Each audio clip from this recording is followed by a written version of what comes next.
Tranq, in essence, is a non-opioid medication that's used by veterinarians. Right. But when it is mixed with an opioid, such as fentanyl, heroin, whatever the case may be, it enhances the effect of that opioid it's being put on.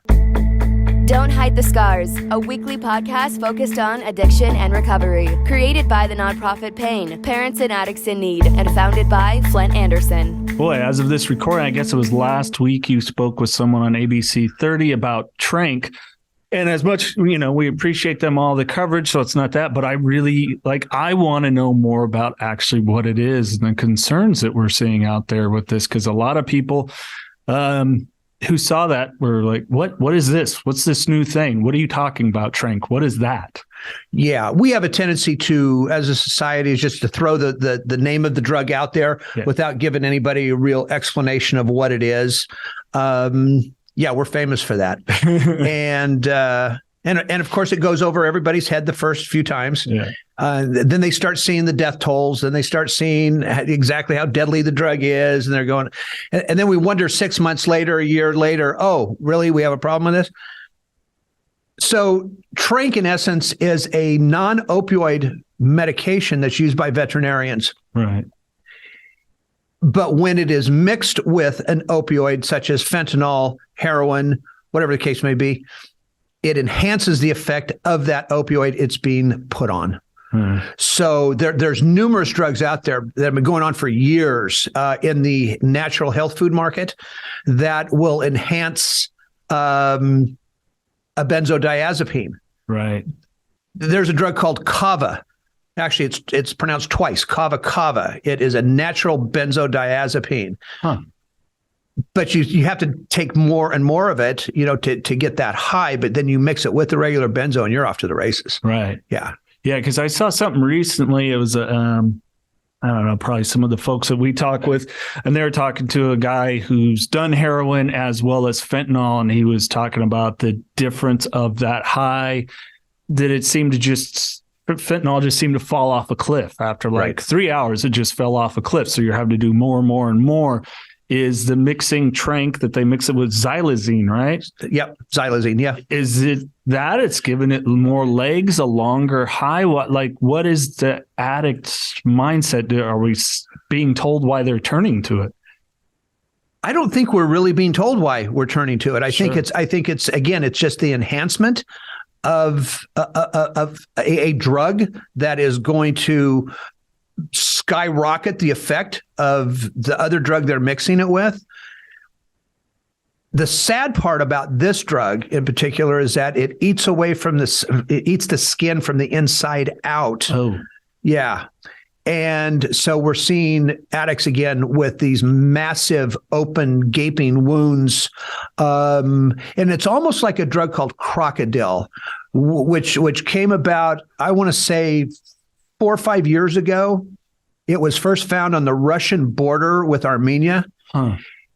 If people remember the old Tylenol number 3 with codeine. Yes. A pill that's very seldom used anymore, but it's still on the market. And it's enormously cheap, like half a cent a pill. So what they addicts, here we go again. What they found was they'll crush up the Tylenol number 3, they'll mix it with gasoline, and when they inject it, it has the same heroin effect, has that same heroin high effect. Wow. But the downside, the big downside to that again is the same thing. It eats the skin from the inside. Right. And with Crocodile, people are having psychotic breaks. There's been some very disturbing video that has been online that you really have to prepare yourself if you're going to watch it. Is this some of the stuff you were telling me about, that after these types where they're injecting it for any prolonged, or even maybe even the first time, they're starting to show that like abscess, they were having people that are having to get like fingers removed because it just rotted it away. That takes some time. Yeah, that takes some time. But this all falls under the category of not knowing the addict, right? falls under that umbrella of the whys. Why do addicts do what they do, knowing that this is what's going to happen to them? That's what most people aren't understanding about any of this. Right. Again, you can take that umbrella. It could be the biggest umbrella in the world because there's so many different facets of addiction that fall underneath that umbrella that nobody's getting. Yeah. Well, and our reward system, I mean, you went through it, I went through it, is just completely screwed. How we're getting our dopamine, oxytocin, serotonin, endorphins, all that. It's all screwed. It's been hijacked, especially with opioids. I mean, how many people have we talked to those, I don't know about you. It's the only addiction for people that I've talked to that's saying they have no family history, as simple as I was playing basketball, I fractured my ankle, and then I was off to the races in 3 months. I personally haven't talked to anyone. I'm sure there are others, but that's it. This opioid shit is just hijacking the freaking brain. It is, and it does. It hijacks the brain. The addictive qualities of opioids. One can become dependent on an opioid in as little as 7 days. Ooh. But let me explain that a little bit better. Just because you might become dependent on something doesn't make you a full-blown drug addict. Sure. But that dependency, and this is how I put it to people. If you don't believe me, go to your doctor.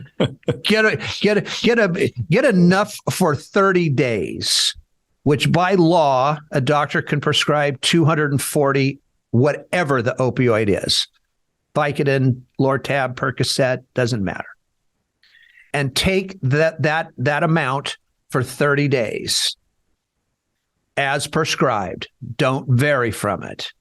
When you get to the 31st day and you don't have any more, you are going to go through withdrawal symptoms. Right. It's not, might I, am I? No, you are. It's the nature of the beast. It's the nature of the opioid.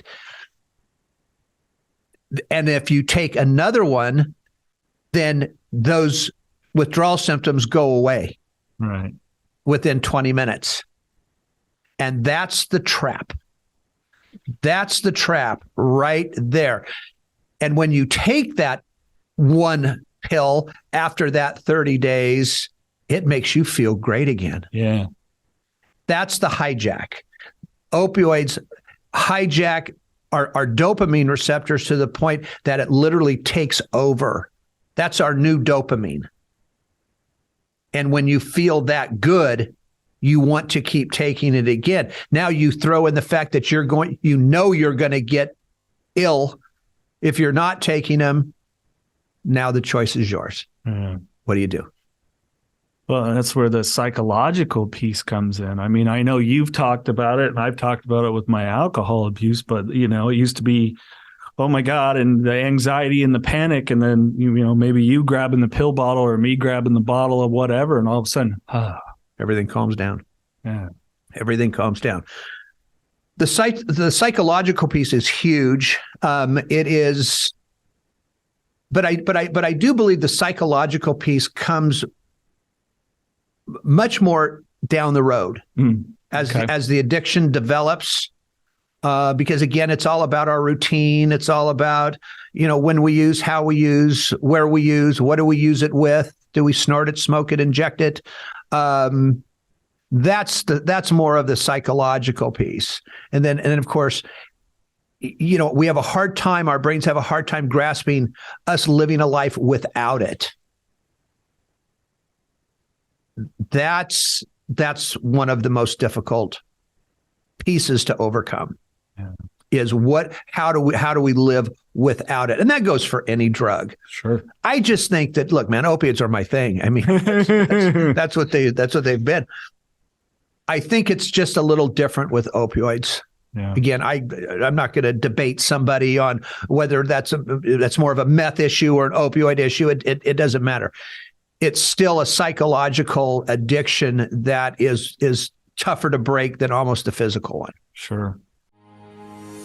New Perceptions North, the premier drug and alcohol treatment and recovery center in Central California. A full continuum of medically supervised, top-quality care with programs for detox, inpatient residential treatment with dual diagnosis, intensive outpatient treatment, sober living, support groups, and more. With 50-plus years of combined experience and sobriety, Flindt, Andersen, and Thelma Gatlin Wilson provide adult men and women with the highest caliber of professional health care, treating each client with compassion and respect, and a safe, comfortable environment to begin the process of recovery. To proudly create and sustain a life without addiction, call 559-978-1507 or visit newperceptionsnorth.com. Well, let's jump back with Tranq, because there's a lot of, in addition to what you've shared about it, that's really scary. Narcan effective? No. Oh, I'm not going to say totally no, right. because you never know. But when you start getting things that are other drugs that are making it stronger than fentanyl, I mean, for example, carfentanil. Sure. Narcan doesn't work on carfentanil. Narcan is not the save-all here. Right. It simply isn't. But when you're using a drug that is so powerful, there's just so, let's put it this way, there's so much we don't know about it. Right. Drug dealers, cartels, China, whoever it is, coming up with these. By the way, Tranq is the Xylazine is not approved for human consumption. Right. By the FDA. It is a drug simply used for mules, elephants. And didn't the FDA not even know it wasn't an opioid? They didn't even know. But these drugs have been around for so long. Right. Most of these drugs were developed in the 40s and the 50s and basically have sat dormant, for all these years. But because of the United States' is that a correct word? States. The United States obsession with opioids, the fact that we use 99% of the world's opiate supply. What, you don't think there's drug manufacturers, the illegal ones that are sitting somewhere trying to find other drugs out there that we don't have an answer for? Yeah. I mean, think about that. Now somebody's come up with a drug that again, we don't have an answer for it. Yeah. Yeah. And it's just going to get worse. The minute we try to combat this drug, then they're going to come up with something else. Every single time. Yeah. Well, we've seen it in the history of the war with drugs, right?